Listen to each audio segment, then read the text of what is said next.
Hi, I'm designing a catch for a student pendant and I'm making a working drawing of a wooden pendant which was made in the jewellery making class. So as you can see, it's a wooden hexagon and I'm just traced around it on a horizontal line, and then I take across horizontally some lines from the outside of the pendant, the major lines. Now on the front of this pendant there is a hole and there is some designs, and the designs go across like so and down. So I'll just make a little sketch of what it looks like. Those have been sawn into the wood and beads and resin have been set to form the design. So the important parts of this are the hole that's been drilled. So I want to design something to help hang this pendant.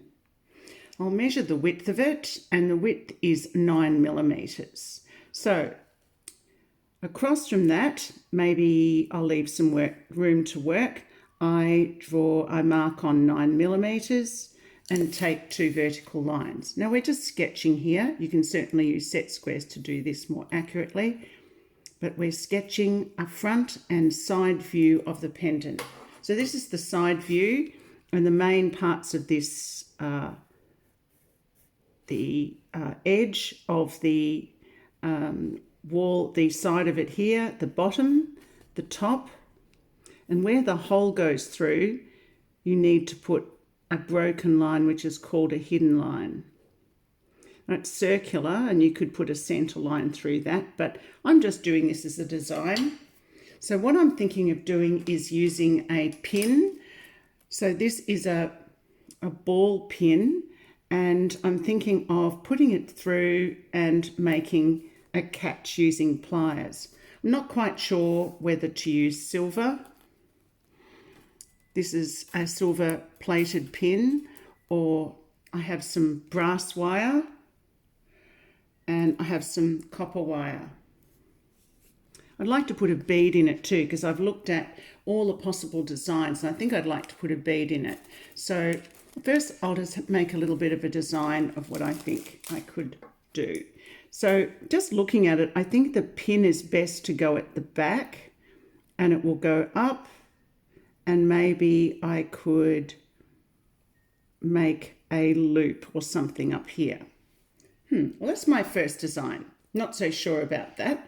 So you can work a lot with this. So that was my first design, and I'm just going to extend these lines along and make another one to work with. So once you've done a few, you can probably mass produce them. So here's a few designs, a few little side views.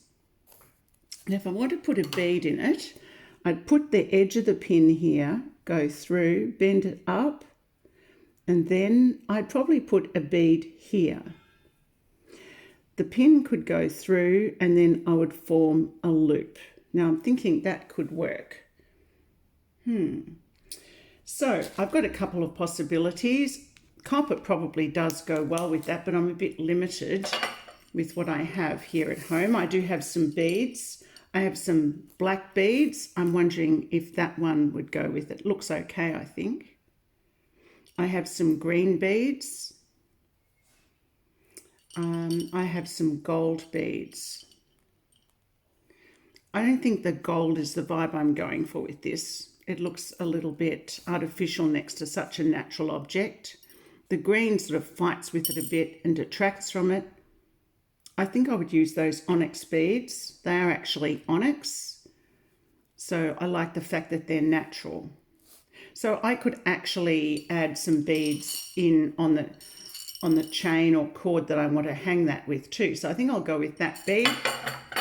And I'm going to use the silver pin because it does have an edge to it. It does already have a pin head, and I can cut that off.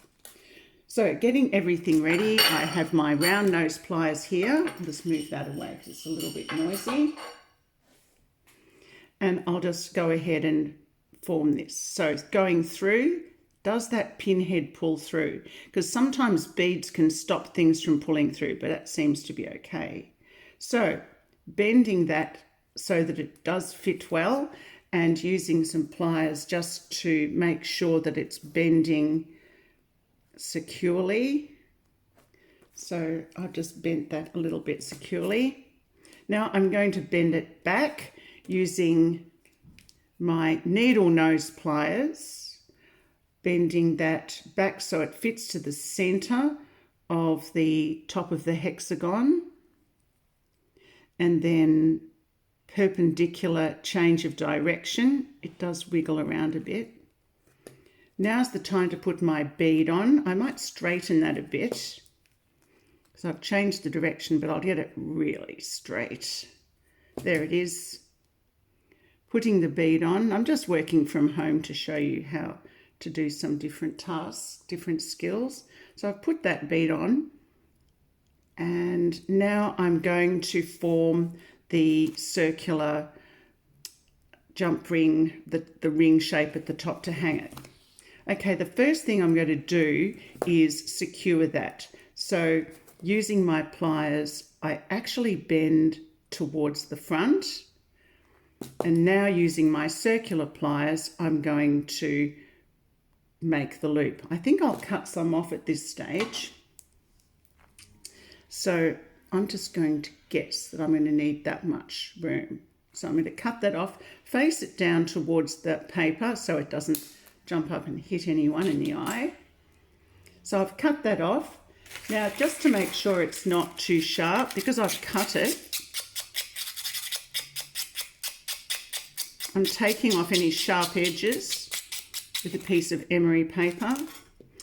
Now, using my circular pliers, the fattest part, I start to form my loop. So remembering that this is going to need to meet neatly and look like a perfect circle. Wire can look quite messy if it's overworked and it doesn't look too good at all. So that hasn't formed a perfect loop as yet, so I'm going to just trim a little bit more off it.